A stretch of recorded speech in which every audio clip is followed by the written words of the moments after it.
नमस्कार प्यारे छात्र छात्राओं।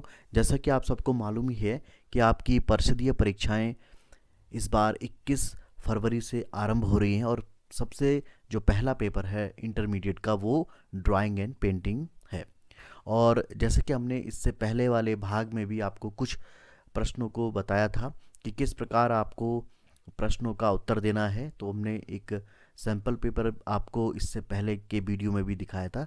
आज हम दूसरा सैंपल पेपर लेके आ रहे हैं और अगर इस सैंपल पेपर से कोई भी प्रश्न आपके मुख्य परीक्षा में आ जाता है तो इसे या और इस सैंपल पेपर से अगर कोई भी प्रश्न आपके बोर्ड एग्ज़ाम के प्रश्न पत्र में आता है तो इसे आप मात्र संयोग समझिएगा।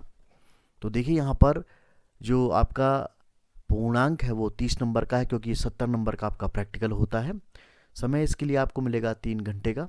यहाँ पर ध्यान रखने वाली बात यह है कि सभी प्रश्न यहाँ पर अनिवार्य हैं और सभी प्रश्नों के अंक उनके सम्मुख अंकित हैं और स्वच्छता का आपको विशेष ध्यान रखना होगा। किसी भी प्रकार की आपको कटिंग या किसी भी प्रकार की गंदगी आपको अपनी जो उत्तर पुस्तिका उस पर नहीं करनी है। अगर आपकी जो उत्तर पुस्तिका है वो साफ़ होती है, नीट एंड क्लीन होती है, तो कहीं ना कहीं एग्ज़ामिनर भी आपको अच्छे नंबर देने में नहीं रुकते हैं। तो देखिए यहाँ पर जो हमारा पहला खंड होता है बहुविकल्पीय प्रश्नों वाला मल्टीपल चॉइस क्वेश्चन का, उसमें जो आपको मल्टीपल चॉइस क्वेश्चन आते हैं वो 3 आते हैं। तो सबसे पहला जो हमारा प्रश्न है यहाँ पर वह है भारतीय ध्वज में कितने रंग हैं। अब देखिए आप यहाँ पर कि भारतीय ध्वज से बहुत सारे प्रश्न आपको पूछे जा सकते हैं। तो यहाँ पर विकल्प में जो प्रश्न पूछा गया है, भारतीय ध्वज में कितने रंग हैं, विकल्प 1, 2, 3 या फिर 4। तो आपको ये मालूम होगा कि भारतीय ध्वज में मुख्य रूप से 4 रंग होते हैं। तो आपको मालूम ही है कि हमारे भारतीय ध्वज, जिसे हम तिरंगा भी कहते हैं, उसमें जो सबसे पहला रंग होता है वो होता है केसरिया, उसके बाद सफ़ेद, तीसरा होता है हरा और फिर चौथा रंग होता है अशोक चक्र का गहरा नीला रंग। तो आप यहाँ पर 4 जो ऑप्शन दिया गया है उसे आप चूज़ करिएगा। पिछली बार भी इस तरीके का प्रश्न आया था, तो वहाँ पर भी कुछ विद्यार्थियों ने 3 रंगों को भी सिलेक्ट किया था, हालांकि उस पर भी उनको नंबर मिल चुके थे, लेकिन आपको जो एग्जैक्ट आंसर है वो है 4। दूसरा प्रश्न है हमारा विकल्पीय, निम्न में से उस्ताद मंसूर द्वारा बनाया गया चित्र है। अब देखिए यहाँ पर मंसूर जो मुगल काल का चित्रकार था उसके बनाए हुए चित्र को पूछा गया है। यहाँ पर 4 चित्र आपको दिए गए हैं। पहला है दारा सिकोह की बारात, दूसरा है सोन नदी को पार करते हुए बाबर, तीसरा है गोवर्धन पर्वत उठाए हुए कृष्ण और चौथा है Falcon on A bird rest. तो उस्ताद मंसूर जो कि मुगल कला का प्रसिद्ध चित्रकार था और उस्ताद मंसूर जो था वो पशु पक्षियों के चित्र बनाने में काफ़ी माहिर था। तो अगर आपको ये मालूम है कि उस्ताद मंसूर पशु पक्षियों के चित्र बनाने में माहिर है या माहिर थे, तो आप इस प्रश्न का उत्तर दे सकते हैं। तो इस प्रश्न का सही उत्तर हो जाता है विकल्प 4, Falcon on A bird rest. ठीक है। तीसरा विकल्पीय प्रश्न है, मूर्तिकार के रूप में कौन प्रसिद्ध हैं। अब यहाँ पर देखिए कि आपके पाठ्यक्रम में मूर्तिकार, चित्रकार और जो छापाकार हैं यानी कि प्रिंट्स जो मेकिंग है, प्रिंट्स मेकर हैं, वो आपके पाठ्यक्रम में दिए गए हैं। तो आपको ये मालूम होना चाहिए कि आपके पाठ्यक्रम में कितने मूर्तिकार हैं, कितने चित्रकार हैं और कौन कौन से उसमें छापाकार हैं। अब यहाँ पर देखिए कि मूर्तिकार के रूप में कौन प्रसिद्ध है, तो आपको 4 नाम दिए गए हैं, नंदलाल बोस, अविंद्रनाथ टैगोर, रामकिंकर बैज और अमृता शेरगिल। तो यहाँ पर देखिए नंदलाल बोस, अमरिंद्रनाथ टैगोर और अमृता शेरगिल ये चित्रकार के रूप में जाने जाते हैं। तो जो तीसरा विकल्प है राम किंकर बैज, जो कि मूर्तिकार के रूप में प्रसिद्ध है और इन्हीं की एक मूर्ति शिल्प आपके पाठ्यक्रम में भी शामिल किया गया है, उस पर भी हम आगे प्रश्न देखेंगे। दूसरा खंड है निश्चित उत्तरीय प्रश्नों का। Definite answer questions. ठीक है, अब यहाँ पर आपको 3 प्रश्न मिलेंगे, प्रत्येक 1 नंबर का होगा और इन प्रश्नों में आपको बहुत ज़्यादा लिखने की आवश्यकता नहीं है। आप यहाँ पर जो भी प्रश्न है उसका उत्तर आपको, चाहे आप एक सेंटेंस में लिखें या अगर किसी का नाम पूछा गया है तो उसका आप डायरेक्ट नाम भी लिख सकते हैं। तो देखिए यहाँ पे प्रश्न संख्या जो 2 है उसमें पूछा गया है गढ़वाल शैली की खोज किसने की थी। अब यहाँ पर आपको गढ़वाल शैली की खोज किसने की, उन व्यक्तियों का या उन व्यक्ति का, तो आपको यहाँ पर सीधा सीधा उनका नाम लिखना है। गढ़वाल शैली की खोज किसने की थी, तो गढ़वाल शैली की खोज की थी बैरिस्टर मुकुंदी लाल जी ने। तो आपको यहाँ पर सीधा उत्तर लिखना होगा बैरिस्टर मुकुंदी लाल। प्रश्न संख्या 3 है मुगल कला का स्वर्ण युग किस बादशाह के काल को कहा गया है। ठीक है, तो इस प्रकार के प्रश्न भी आएंगे और ये प्रश्न काफ़ी बार पूछा भी गया है। तो कई सारे प्रश्न ऐसे भी होते हैं जो रिपीट हो सकते हैं। तो मुगल कला का स्वर्ण युग किस बादशाह के काल को कहा गया है, तो इसका सही उत्तर हो जाता है जहांगीर के काल को। और जहांगीर के काल में जो चित्रकारी हुई है वो काफ़ी उन्नतशील रही है और जहांगीर स्वयं भी जो था चित्र बनाता था, उसे चित्रकला में रुचि थी। और जब किसी बादशाह की रुचि जिस भी कला में होती है तो उस समय हमने देखा है कि उस कला का स्वर्णिम युग हो जाता है। कहीं ना कहीं उस कला का विकास उस समय बहुत ज़्यादा हुआ है।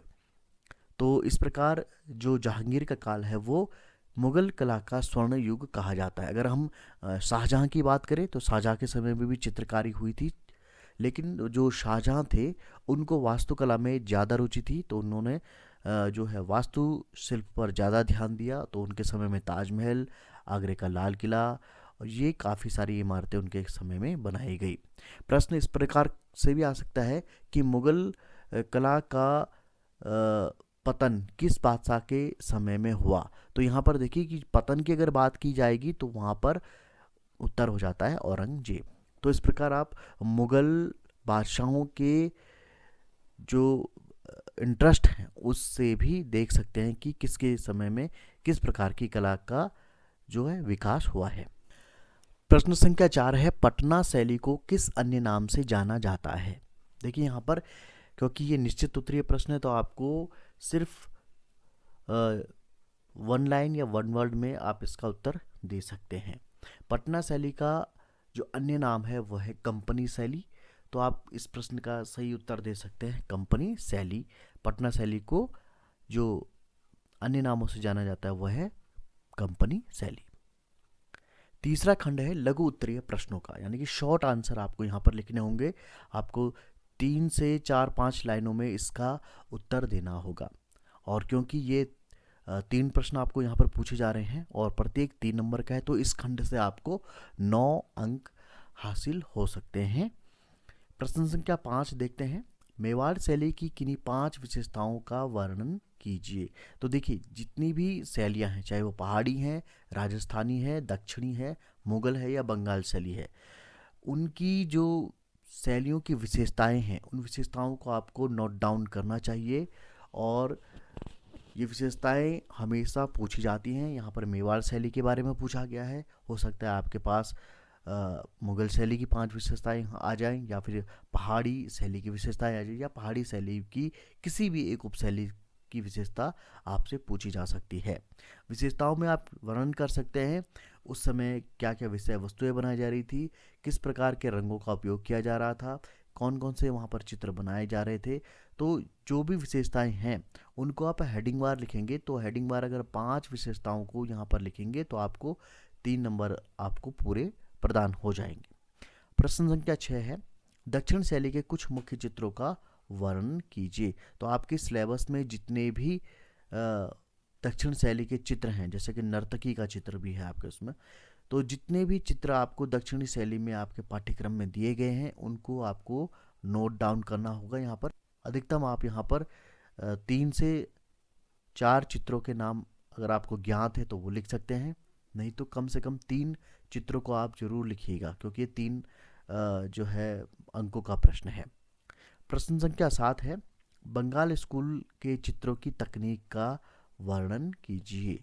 अब देखिए बंगाल स्कूल के जो चित्रों की तकनीक थी वो थी वॉश टेक्निक।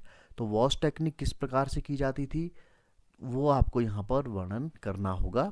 तो कई सारी टेक्निक्स हैं जो कि आपके पाठ्यक्रम में दी गई हैं, चाहे वो पहाड़ी शैली की टेक्निक हो, मुगल शैली की हो, दक्षिण शैली की हो, या फिर बंगाल स्कूल की हो। तो जो भी तकनीक आप लिखे उसमें फैक्ट जरूर डालिएगा किस प्रकार की वहाँ पर टेक्निक का इस्तेमाल किया जाता था। अगर आप इस प्रश्न को नहीं कर पाते हैं तो अथवा में एक प्रश्न और है, चित्रकार यामिनी राय अथवा एम एफ हुसैन के व्यक्तित्व व कला पर टिप्पणी लिखिए।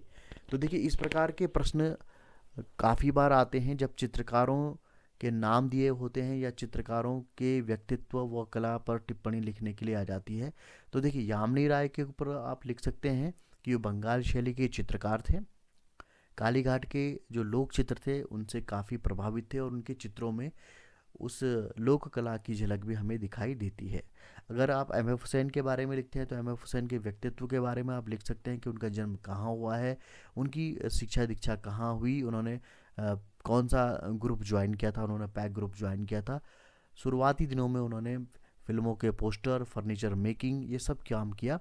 और उनकी कला पर आप टिप्पणी लिख सकते हैं कि उन्होंने काफ़ी सारे विषयों पर चित्र भी बनाए हैं और वे विवादों में भी घिरे, है ना। और आपके सिलेबस में जो मदर टेरेसा का चित्र है उसका हवाला देते हुए, उसका रेफरेंस देते हुए आप एम एफ हुसैन के अगर आपको अन्य चित्रों के नाम पता हैं तो आप वो भी लिख सकते हैं, क्योंकि 3 नंबर में काफ़ी ये इनफ हो जाएगा लिखने के लिए। हमारा जो चौथा खंड है वह है दीर्घ उत्तरीय प्रश्नों का, लॉन्ग आंसर क्वेश्चंस। अब यहाँ पर देखिए कि 3 प्रश्न पूछे गए हैं और प्रत्येक 5 अंकों का है। तो अब आपको कम से कम 1 से लेकर के 1.5 पन्नों का आपको यहाँ पर आंसर देना होगा। तो प्रश्न संख्या 8 है, पहाड़ी शैली की उपशैलियों के नाम लिखिए तथा पहाड़ी शैली के मुख्य लक्षणों का उल्लेख कीजिए। इस तरीके का प्रश्न आपको हमेशा दिखेगा, इसलिए मैं कहता हूँ कि आपको राजस्थानी, पहाड़ी और मुगल शैली पर फोकस करके अपनी तैयारी करनी होगी। यहाँ पर पहाड़ी शैली लिखा हुआ है, हो सकता है आपके पास मुगल शैली आ जाए, राजस्थानी शैली आ जाए। हालांकि मुगल शैली में उपशैलियाँ बहुत कम हैं। आपके सिलेबस में तो जो है दक्षिण शैली की उपशैलियों के बारे में भी कहा गया है। तो आपको पहाड़ी शैली, राजस्थानी शैली, दक्षिण शैली और बंगाल शैली इनके बारे में आपको जानकारी होनी चाहिए। तो यहाँ पर पहाड़ी शैली की उपशैलियों के नाम पूछे गए हैं, तो आपको इसमें कुल्लू, बसोली, गुलेर, कांगड़ा, गढ़वाल, मंडी, कुल्लू ये सब पहाड़ी शैलियाँ हैं। और पहाड़ी शैली के मुख्य लक्षणों का उल्लेख कीजिए, क्योंकि प्राकृतिक सुषमा, बारहमासा, नायिका भेद, धार्मिक चित्र ये सब बने हैं। तो मुख्य लक्षणों में आप ये भी लिख सकते हैं। साथ ही किसी किसी शैली में किसी विषय वस्तु की अधिकता हमें दिखाई देती है, कहीं पर किसी रंग की अधिकता दिखाई देती है, तो उसको भी आपको नोट डाउन करना चाहिए। प्रश्न संख्या 9 है, प्रश्न संख्या 9 है, मुगल शैली की प्रमुख विशेषताओं का वर्णन कीजिए। मुगल शैली की जो प्रमुख विशेषताएं हैं, अब आपको अकबर काल से लेकर के जहांगीर काल और शाहजहां काल, ये 3 जो प्रमुख काल हैं मुगल शैली के, उनमें क्या क्या विशेषताएं आपको दिखाई देती हैं तो वो आप लिख सकते हैं। जैसे अकबर के काल में जो मुगल शैली की विशेषता थी, पोथी चित्रण अधिक होता है, क्योंकि वहाँ पर जो संस्कृत के हमारे धार्मिक ग्रंथ थे उनका फारसी भाषा में अनुवाद किया गया। दरबारी चित्र बने हैं, सबिह चित्र बने हैं, कहीं ना कहीं राजदूतों के चित्र भी बने हैं। अगर आप जहांगीर काल के चित्रों को देखें तो वहाँ पर ऐसे विषय वस्तु के आपको चित्र मिल जाएंगे। साथ ही अगर आप शाहजहां काल के मुगल चित्रों को देखें तो वहाँ पर शाह कलम का जो है उपयोग किया जाने लगा था, शाह कलम का प्रभाव हमें देखने को मिलता है। तो इस प्रकार से आप वहाँ पर मुगल शैली की विशेषताएं लिख सकते हैं। प्रश्न संख्या 10 है, चित्रकार राजा रवि वर्मा के जीवन वृत्त व उनकी एक कलाकृति का विस्तृत वर्णन कीजिए। देखिए चित्रकार राजा रवि वर्मा के जीवन वृत्त यानी कि उनकी जो बायोग्राफी है उसके बारे में आपको लिखना होगा कि उनका जन्म कहाँ हुआ था, शिक्षा दीक्षा की कैसे हुई उनकी, उनके जो चित्रकार थे वो उनके गुरु का नाम क्या था, तो ये उनके जीवन वृत्त में आ जाता है। साथ ही उनकी एक कलाकृति का विस्तृत वर्णन कीजिए। तो आपके सिलेबस में उनका एक चित्र है, राम के द्वारा समुद्र का गर्भ भंजन, उस चित्र के बारे में भी आप वर्णन कर सकते हैं। तो इस प्रकार से अगर राजा रवि वर्मा का आता है या किसी अन्य चित्रकार का जाता है, अमृता शेरगिल का जाता है, तो आपको इसी प्रकार से उनके जीवन व्रत और उनकी जो भी कलाकृति आपके पाठ्यक्रम में दी गई है उसके बारे में वर्णन करना होगा। इसके अलावा अगर आप इस प्रश्न को अटेम्प्ट नहीं करना चाहते हैं या आपको इस प्रश्न के उत्तर के बारे में पता नहीं है, तो आप अथवा में जो भी प्रश्न दिया गया होगा उसको भी आप कर सकते हैं। यहाँ पर हमने प्रश्न दिया है, निम्नलिखित कलाकृतियों में से किन्हीं दो का वर्णन कीजिए। हो सकता है कि आपको 3 का वर्णन लिखने को आ जाए। अगर आपको इस प्रकार का प्रश्न आता है तो आप वहाँ पर जो भी कलाकृतियाँ दी गई हैं, जो भी मूर्ति शिल्प दिया गया होगा या जो भी प्रिंट आपको ग्राफिक प्रिंट्स दिया होगा उसके बारे में आपको लिखना होगा। तो यहाँ पर देखिए 3 आर्टिफैक्ट्स आपको दिए गए हैं। पहला है वर्लपूल। वर्लपूल जो है वो एक प्रिंट है और इसे कृष्णा रेड्डी ने बनाया था। तो वर्लपूल भी आपके पाठ्यक्रम में दिया गया है। तो उस वर्लपूल में क्या कथानक है, क्या विषय वस्तु है, वो आप उसके बारे में वहाँ पर लिख सकते हैं। दूसरा है संथाल परिवार। ये जो है वो है एक मूर्ति शिल्प है जो कि राम किंकर बैज के द्वारा कंक्रीट से बनाया गया था। तीसरा है मदर टेरेसा। मदर टेरेसा एक ऑयल पेंटिंग है जो कि एम.एफ. हुसैन के द्वारा बनाई गई थी। तो आपके सिलेबस में जितने भी मूर्तियां हैं, जितने भी पेंटिंग्स हैं, इलस्ट्रेशंस हैं या फिर ग्राफिक प्रिंट्स हैं, उनके बारे में आपको पता होना चाहिए कि उनके चित्रकार या मूर्तिकार या फिर जो उनके ग्राफिक प्रिंट मेकिंग जिसने भी की है वो कौन है, तभी आप वहाँ पर टिप्पणी अच्छे से लिख सकते हैं। साथ ही मैं आपको सजेस्ट करूँगा कि जो भी प्रश्न आप कर रहे हैं उन प्रश्नों से रिलेटेड करते हुए अगर आपको कोई भी फिगर याद आता है तो आप उसको जब भी आप सवाल का जवाब लिखें तो उसके बाद वहाँ पर डायग्राम आप उससे रिलेट करते हुए ज़रूर बनाइएगा। और कई बार ऐसा भी होता है कि हम किसी प्रश्न पर जब लिखने की बारी आती है तो बहुत कम लिखते हैं, लेकिन अगर हम उसके साथ साथ वहाँ पर कोई चित्र बना दें, जैसे अगर आपके बनी ठनी का कोई भी क्वेश्चन आता है, आप वहाँ पर बनी ठनी का चित्र बना देते हैं और थोड़ी बहुत डिस्क्रिप्शन आप उस चित्र के बारे में लिख देते हैं, तो भी एग्जामिनर आपको वहाँ पर नंबर आपको दे सकते हैं। तो इससे कहीं ना कहीं आपके जो है नंबर बढ़ने के पूरे चांसेस हैं। आई होप आप मेरी इस टिप्स को समझ चुके होंगे और आप सभी को मैं फिर से शुभकामनाएं देना चाहूँगा कि 21 तारीख को जो भी आपका ड्राइंग एंड पेंटिंग का पेपर आएगा आप उसे पूर्ण मनोयोग से कीजिएगा। और क्योंकि 3 घंटे का ये पेपर है और 30 अंकों का प्रश्न पत्र होता है तो काफ़ी ज़्यादा समय होता है। आप अच्छे से समय लेते हुए इस प्रश्न पत्र को हल कीजिएगा, जो भी प्रश्न पत्र आपके पास आता है। और जो भी टिप्स मैं बता रहा हूँ या जो भी हमने आपको यहाँ पर बताया है कि किस प्रकार से आपको प्रश्नों को हल करके लिखना होगा, उस प्रकार से अगर आप करते हैं तो डेफिनेटली आपको 30 में से 30 अंक अर्जित हो सकते हैं। तो आज के अंक में इतना ही था। अगर आप हमारे साथ में पहली बार जुड़े हैं तो हमारे चैनल को सब्सक्राइब करना ना भूलिएगा, क्योंकि इसी प्रकार के जो शैक्षिक वीडियो हैं वो हम आपके लिए लेके आते रहते हैं। अगर आप बोर्ड परीक्षार्थी हैं तो इस वीडियो को उन सभी परीक्षार्थियों के साथ शेयर जरूर कीजिएगा जिनका 21 फरवरी को ड्राइंग एंड पेंटिंग का पेपर होने वाला है। तो आज के अंक में इतना ही था। मिलते हैं अगले अंक में, तब तक के लिए दीजिए मुझे इजाज़त। नमस्कार।